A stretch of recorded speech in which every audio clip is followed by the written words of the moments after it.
유승원 목사의 은혜의 뒷이야기.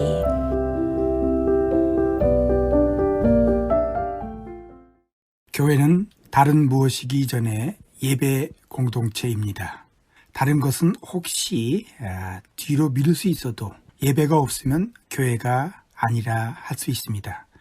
그 중요한 예배를 바로 드리기 위한 권면 몇 가지입니다. 첫째, 예수 그리스도를 의지하여 겸손하게 회개하며 은혜를 구하는 마음으로 나아가십시오.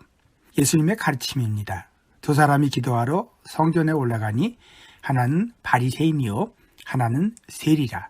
바리새인은 서서 따로 기도하여 이르되, 하나님이여, 나는 다른 사람들 곧 토색, 불의, 간음을 하는 자들과 같지 아니하고 이 세리와도 같지 아니함을 감사하나이다. 나는 일에 2번씩 금식하고 또 소득에 11조를 드리나이다 하고, 세리는 멀리 서서 감히 눈을 들어 하늘을 쳐다보지도 못하고 다만 가슴을 치며 이르되, 하나님이여, 불쌍히 여기소서, 나는 죄인으로소이다 하였느니라.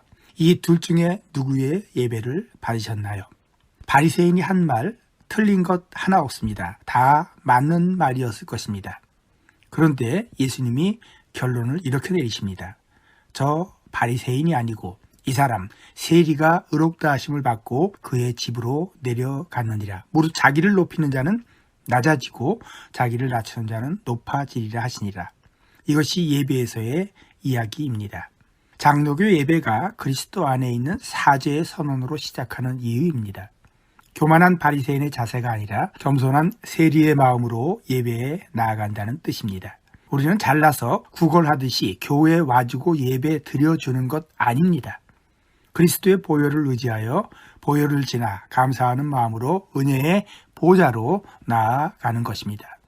우리가 마음에 뿌림을 받아 악한 양심으로부터 벗어나고 몸은 맑은 물로 씻음을 받았으니 참 마음과 온전한 믿음으로 하나님께 나아가자. 히브리서 10장 22절 말씀입니다. 두 번째, 예배는 보는 것이 아니라 드리는 것입니다. 사용하는 말의 표현이 우리의 생각과 행동을 규제하는 경향이 있습니다.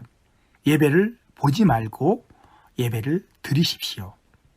예배는 지켜보고 비평하는 관람이 아닙니다. 예배자는 그날 준비된 순서나 설교에 상관없이 무조건 하나님 앞에 자신을 드리는 것이 맞습니다. 어느 곳에 가서 예배를 드리다 보면 음악이 빈약할 수도, 설교자가 훈련이 잘 안 돼서 가끔 틀린 말을 할 수도, 주변에 앉아있는 사람들의 표정이 다 굳어 있을 수도 있습니다. 그러나 이런 모든 것에 상관없이 내가 하나님께 예배를 드리면 하나님의 임재와 말씀의 은혜를 누리게 됩니다. 예배는 하나님께 드리는 것이지 사람에게 보이는 것이 아닙니다. 그러니까 사람에게 신경을 쓰기보다는 하나님의 음성을 듣고자 하는 자세로 나아가면 반드시 하나님의 음성과 터치가 있습니다.